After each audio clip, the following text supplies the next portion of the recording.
স্বাগত এশিয়ান নিউজে, আপনাদের সাথে আছি আমি মারিয়া মিকো। এতক্ষণ শুনছিলেন বিআরবি কেবল ইন্ডাস্ট্রিজ লিমিটেড সংবাদ শিরোনাম। চলে যাব পুরো সংবাদে। সরকারের চেয়ে ব্যক্তির ক্ষমতা বেশি, আর মানুষের ব্যক্তিসত্তা জাগ্রত হলে সব সমস্যার সমাধান সম্ভব বলে মন্তব্য করেছেন অন্তর্বর্তীকালীন সরকারের প্রধান উপদেষ্টা ডক্টর মোহাম্মদ ইউনূস। জাতীয় সমাজসেবা দিবস উপলক্ষে ওয়াকাথন ও সমাজসেবা সম্মেলন উদ্বোধনী অনুষ্ঠানে এসব কথা বলেন তিনি। এই সময় শুধু নিজ স্বার্থ নয়, জনস্বার্থ ব্যবসায়ীদের ব্যবসা করার আহ্বান জানান প্রধান উপদেষ্টার। বিস্তারিত নূর মোহাম্মদ ভূঁইয়ার রিপোর্টে। জাতীয় সংসদ ভবন প্রাঙ্গণে সমাজসেবা দিবস উপলক্ষে সমাজসেবা অধিদপ্তর আয়োজিত ওয়াকাথন ও সম্মেলনের উদ্বোধন করেন প্রধান উপদেষ্টা ডক্টর মোহাম্মদ ইউনূস। বক্তব্যে প্রধান উপদেষ্টা বলেন, এই মন্ত্রণালয়ের কাজ শুধু সবাইকে মনে করিয়ে দেওয়া সমাজসেবার কথা। সমাজসেবা প্রতিটি মানুষের দায়িত্ব। মন্ত্রণালয়ের কাজ হলো আমাদেরকে স্মরণ করিয়ে দেওয়া, পাছে যেন ভুলে না যাই, এই দায়িত্ব থেকে আমরা দূরে সরে না যাই। আজকে সেই জন্য দিবসটি পালন করা হচ্ছে, যাতে দেশের সবাইকে মনে করিয়ে দেওয়া এই দায়িত্বের কথা। সরকারের চেয়ে ব্যক্তির ক্ষমতা বেশি আখ্যা দিয়ে প্রধান উপদেষ্টা বলেন, মানুষের ব্যক্তিসত্তা জাগ্রত হলে সব সমস্যার সমাধান সম্ভব। যে কারণে আজকে এই বিশেষ দিনে মনে করিয়ে দেওয়া যে আমাদের ক্ষমতা আছে, শক্তি আছে।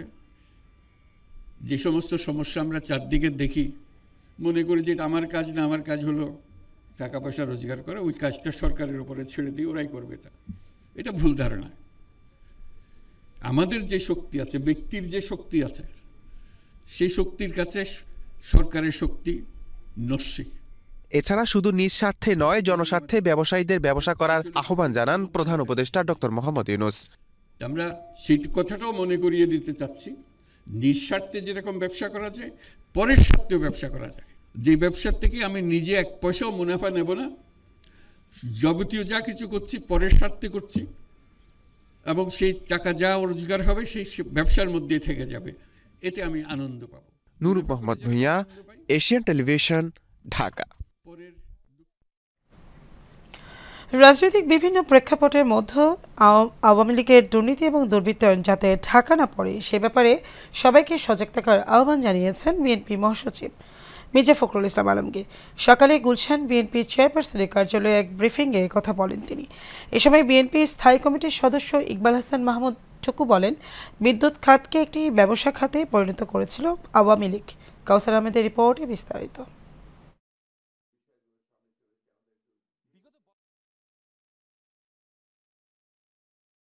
বিশেষ করে কয়েকটি খাতকে একেবারে ধ্বংসের মুখে দাঁড় করিয়ে লক্ষ লক্ষ কোটি টাকা দুর্নীতি করেছে দলটি। বিদ্যুৎ ও জ্বালানি খাতে আওয়ামী ফ্যাসিস্ট সরকারের দুর্নীতির বিশ্লেষণের কিছু চিত্র তুলে ধরতে বিএনপির চেয়ারপারসনের কার্যালয়ে সংবাদ সম্মেলনের আয়োজন করে দলটি। আমরা পুরো বিষয়টি আমরা রিভিউ করব, আমরা বলেছি ইতিমধ্যে। শুরুতেই বিএনপি মহাসচিব মির্জা ফখরুল ইসলাম আলমগীর জানান, আওয়ামী লীগের দুর্নীতি জনগণের সামনে আসা উচিত। এই রাজনৈতিক তর্ক বিতর্কে আপনার এই আওয়ামী লীগের যে দুর্বৃত্তায়ন, তাদের যে চুরি, তাদের যে আপনার লুটপাট, এটা কিন্তু আপনার নিচে পড়ে যাচ্ছে।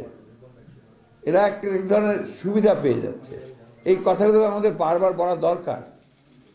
এই কথাগুলো না বললে আপনার আওয়ামী লীগের যে দুর্বৃত্তায়ন এবং আওয়ামী লীগের ধ্বংস করে দিয়েছে দেশটাকে, এটা আমাকে যে ভাষায় বলতে যে ফোকলা করে দিয়েছে, এটা কিন্তু মানুষ আস্তে আস্তে ভুলে যাবে। এ সময় দলের স্থায়ী কমিটির সদস্য এবং সাবেক বিদ্যুৎ মন্ত্রী ইকবাল হাসান মাহমুদ টুকু বলেন, আওয়ামী লীগ সরকার এই খাতকে টাকা বানানোর মাধ্যমে পরিণত করেছিল। বিদ্যুৎ খাতটা তারা একটা ব্যবসার খাত বানিয়ে ফেলেছিল, এবং তারা বুঝতে পেরেছিল এই খাত থেকে কুইক মানি বানানো যায় এবং কোনো হিসাব না দিয়ে, কারণ বিদ্যুৎটা তো হাওয়া, বিদ্যুৎ তো দেখা যায় না। এ সময় বর্তমান সরকারকে বেশ কিছু পরামর্শ দিয়ে প্রতিটি চুক্তি পাবলিক করে দেওয়ার আহ্বান জানান তিনি। যে প্রত্যেকটা চুক্তি should be public. Kawsar Ahmed, Asian television, Dhaka. খসড়া ভোটার তালিকা প্রকাশ করেছে নির্বাচন কমিশন।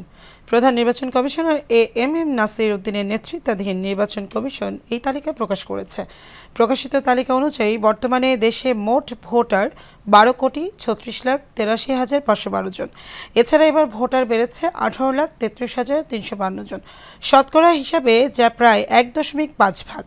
নির্বাচন কমিশন জানিয়েছে আগামী 2রা মার্চ চূড়ান্ত ভোটার তালিকা প্রকাশ করা হবে। এর আগে 17 জানুয়ারি পর্যন্ত থাকবে ভোটার সংক্রান্ত দাবি ও আপত্তি জানানোর শেষ দিন।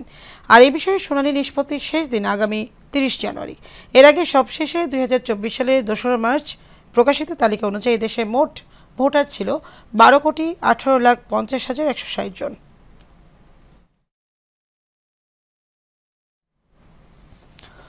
অর্থ উপদেষ্টা ডক্টর সালেউদ্দিন আহমেদ বলেছেন, ভ্যাট বাড়লেও এর প্রভাব পড়বে কিনা নিত্যপণ্যের দামে।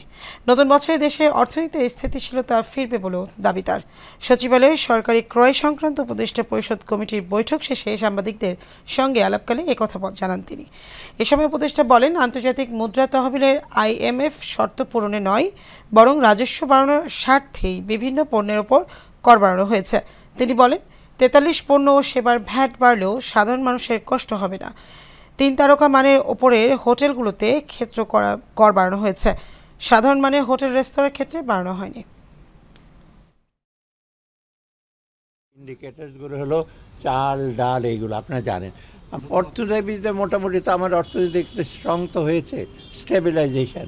আমি বলবো না সব ক্ষেত্রেই, যে ব্যাংকিং সেক্টরে কিছু শৃঙ্খলা ফিরে আসছে এবং বাংলাদেশ ব্যাংক চেষ্টা করছে কিছু কিছু দুর্বল ব্যাংকে যাতে অ্যাটলিস্ট ডিপোজিটার্সদের ইন্টারেস্ট লিকুইডিটি পায়। আপনি দেখলেন তো 22,000 কোটি টাকা দেওয়া হয়েছে, অর্থাৎ সাপোর্ট দেওয়া হচ্ছে।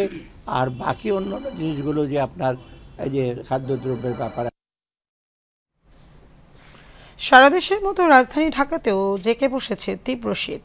সকাল 10টার পরও দেখা মেলেনি সূর্যের। সেই সঙ্গে হিমেল বাতাস শীতের অনুভূতি আরও বাড়িয়ে দিয়েছে। তার সঙ্গে রয়েছে মাঝারি থেকে ঘন কুয়াশা। এমন অবস্থায় রাজধানীর বিভিন্ন সড়ক ও মহাসড়কে যানবাহন চলাচল করছে হেডলাইট জ্বালিয়ে। ভোর থেকে সকাল পর্যন্ত কুয়াশার ঘনত্ব অনেক বেশি থাকায় দৃশ্যমানতা অনেক কম ছিল।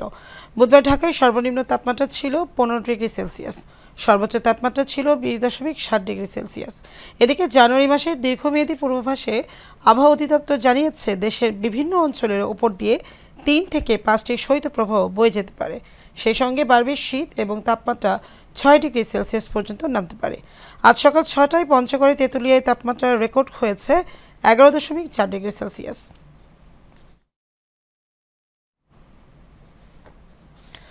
শীত বাড়ায় উত্তরের জনপদে বেড়েছে ঠান্ডাজনিত রোগের প্রকোপ।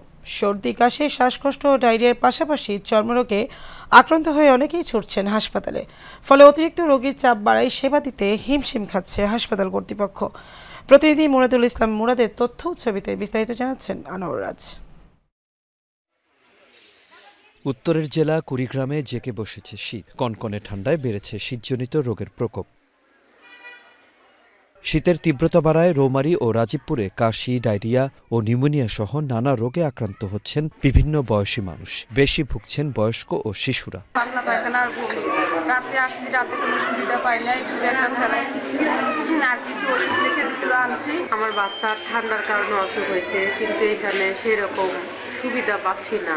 সেখানে তো অক্সিজেন নাই হাসপাতালে, অক্সিজেন আমাদের বাইরে থেকে নিয়ে আসে। হঠাৎ করে রোগীর চাপ বাড়ায় সেবা দিতে হিমশিম খেতে হচ্ছে হাসপাতাল কর্তৃপক্ষকে। বর্তমানে আমাদের হাসপাতালে জ্বর, ঠান্ডা, তার পাশাপাশি বাচ্চাদের যে ডায়রিয়া জনিত রোগ, এই রোগের বেশি রোগী আসছেন এবং ফ্যাসিলিটেশন অনুযায়ী আমাদের যেগুলো এখানে অ্যাভেলেবেল আছে আমাদের সাধ্যমতো আমরা সেগুলো দেওয়ার চেষ্টা করছি। রোগীর পরিমাণ বেশি, সেই হিসাবে আমরা আমাদের সাধ্যমতো যতটুকু কাজ করা দরকার আমরা করি। শিশু বাচ্চাদেরকে যতটুকু সম্ভব ভারী কাপড় চোপড় পরে রাখার জন্য এবং বয়োবৃদ্ধ মানুষদেরকে সন্ধ্যার পরে বাইরে না বেরোতে বা পর্যাপ্ত শীতের গরম কাপড় পরে যাতে তারা প্রাত্যহিক কাজকর্ম করে। রৌমারী উপজেলা স্বাস্থ্য কমপ্লেক্সে জনবল কিছুটা ঘাটতি রয়েছে, তথাপিও আমরা আমাদের সীমিত সুযোগ এবং নলেজের মধ্যে জনগণকে সর্বোত্তম চিকিৎসা সেবা দেওয়ার প্রচেষ্টা চালিয়ে যাচ্ছি। শীতে ঠান্ডাজনিত রোগ থেকে মুক্ত থাকার জন্য গরম কাপড় ব্যবহার, যতটা সম্ভব ঠান্ডা পরিবেশ এড়িয়ে চলার পরামর্শ বিশেষজ্ঞদের। আনোয়ার রাজ, এশিয়ান টেলিভিশন। জাতীয় পতাকা অবমাননার অভিযোগে রাষ্ট্রদ্রোহ মামলায় গ্রেপ্তার বাংলাদেশের সম্মিলিত সনাতনী জাগরণ জোটের মুখপাত্র চিন্ময় কৃষ্ণ দাস ব্রহ্মচারী জামিন নামঞ্জুর করেছেন আদালত। সকালে চট্টগ্রাম মহানগর দায়রা জজ মোহাম্মদ সাইফুল ইসলামের আদালত এই আদেশ দেন। বিষয়টি নিশ্চিত করেন চট্টগ্রাম মহানগর দায়রা জজ আদালতের পাবলিক প্রসিকিউটর মোহাম্মদ মফিজুল হক ভূঁইয়া। আদালত সূত্র জানায়, গত 31 অক্টোবর রাষ্ট্রদ্রোহের অভিযোগে চিন্ময় কৃষ্ণ দাস সহ 19 জনের বিরুদ্ধে নগরের কোতোয়ালি থানায় মামলা করা হয়। 26 নভেম্বর চিন্ময় কৃষ্ণ দাস ব্রহ্মচারী জামিন নামঞ্জুর করে কারাগারে পাঠানোর আদেশ দেন আদালত।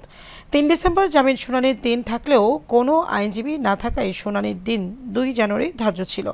আজ যে দুজনের জামিনের শুনানি ছিল তাদের আইনজীবীরা উপস্থিত ছিলেন না।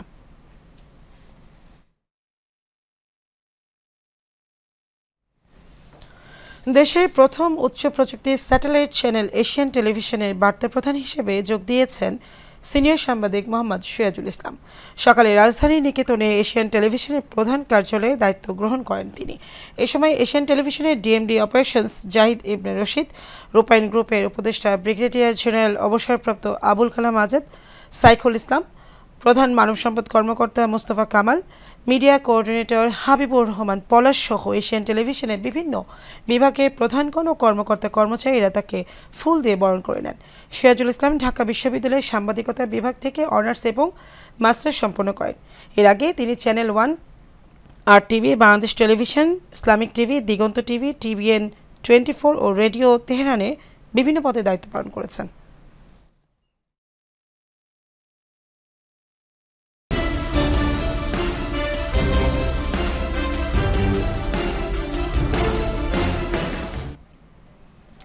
খাগড়াছড়িতে সিমেন্ট বোঝাই ট্রাকের চাপায় মোটরসাইকেল চালক নিহত হয়েছেন। সকাল 6:30টার দিকে খাগড়াছড়ি ঢাকা চট্টগ্রাম মহাসড়কে আলুটিলার 20 নং এলাকায় এই ঘটনা ঘটে। পুলিশ সূত্র জানা যায়, সকালে আলুটিলা 20 নং এলাকায় খাগড়াছড়ি গ্রামে সিমেন্ট বোঝাই ট্রাকের চাপায় মাটিরাঙ্গাগামী মোটরসাইকেলের চালক মোহাম্মদ ফিরোজ নিহত হন। তিনি বান্দরবান জেলার লামা শিলাছড়ি এলাকায় মোহাম্মদ কামালের ছেলে। এই ঘটনায় আরোহী মোহাম্মদ রাকিব কাজী আহত হয়েছেন। ছাত্রদলের 46তম প্রতিষ্ঠা বার্ষিকী উপলক্ষে সাবেক ছাত্রদল নেতৃবৃন্দের মিলন মেলা ও 5ই আগস্ট সকল শহীদদের স্মরণে দোয়ার আয়োজন করা হয়। এতে অতিথি হিসেবে উপস্থিত ছিলেন বিএনপি ঢাকা মহানগর উত্তরের বর্তমান নেতৃবৃন্দ ও সাবেক ছাত্রদলের নেতৃবৃন্দ। সভাপতিত্ব করেন মিরপুর কলেজের সাবেক ভিপি মোহাম্মদ হাবিবুল্লাহ হাবিব। মিলন মেলা আয়োজনে করেন নূর নবী চৌধুরী ফকির আফসার, ভিপি অপু সহ অন্যান্য নেতৃবৃন্দ। এ সময় তারা বলেন, এমন কাজ করা যাবে না যাতে দলের ভাবমূর্তি নষ্ট হয়। কেউ বিএনপির নাম ভাঙিয়ে চাঁদাবাজি করলে তাদের প্রতিহত করতে হবে।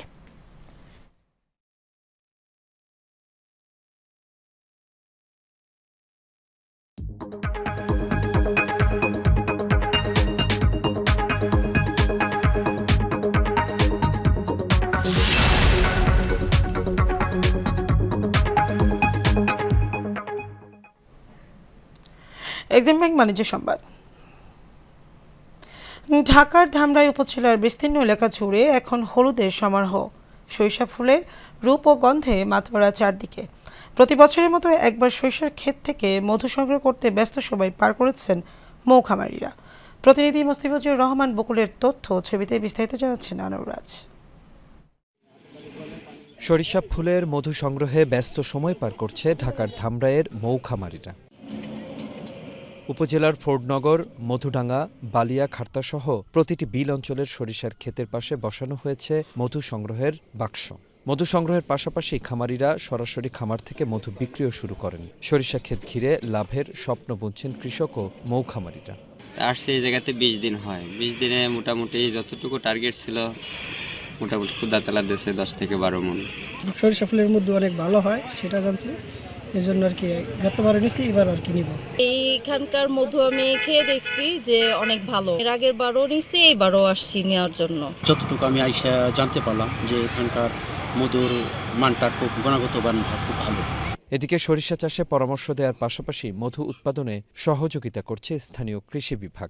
যেহেতু মধু পাচ্ছেন, সাথে হচ্ছে সরিষার আবাদটাও বেশি হয়েছে, সরিষাও পাচ্ছি, ভোজ্য তেল, আর এক দিক থেকে মেডিসিনাল মধু পাচ্ছি। কৃষকদের মধ্যে অনেক সময় ধারণা থাকে যে মৌমাছির মাধ্যমে মনে হয় তার ফুলের সমস্যা হবে, সরিষার সমস্যা হবে, অথচ এটা সমস্যা হয় না, বরং মৌমাছি প্রাকৃতিকভাবে ফুলগুলোকে আর নিরাপদ করে দেয় এবং সরিষার আবাদটা এবং উৎপাদনটা অনেক বেশি বাড়ায় দেয়। এবার উপজেলায় মধু সংগ্রহে প্রায় 1000 বাক্স বসানো হয়েছে সরিষা ক্ষেতে। আনোয়ার রাজ, এশিয়ান টেলিভিশন। এবার ভিন্ন প্রসঙ্গ।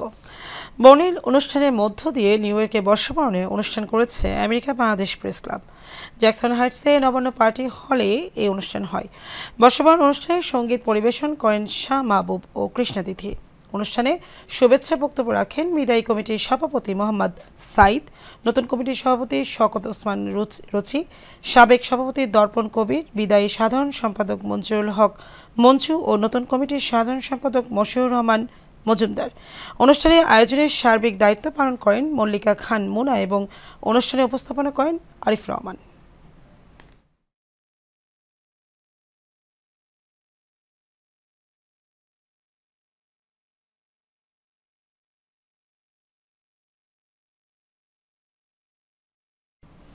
শেষ করবো এশিয়া নিউজ, তার আগে জানিয়ে দিচ্ছি বিআরবি কেবল ইন্ডাস্ট্রিজ লিমিটেড সংবাদ শিরোনাম।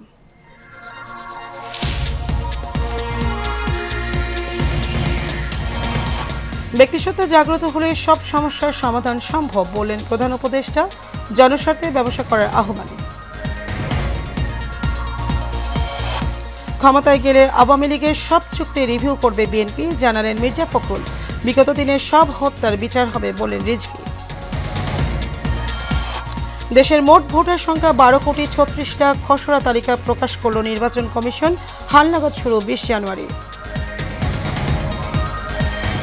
এবং তীব্র শীতে বিপর্যস্ত দেশ, চুয়াডাঙ্গায় সর্বনিম্ন 9.8 ডিগ্রি তাপমাত্রা রেকর্ড, হাসপাতালে বেড়েছে রোগীর সংখ্যা।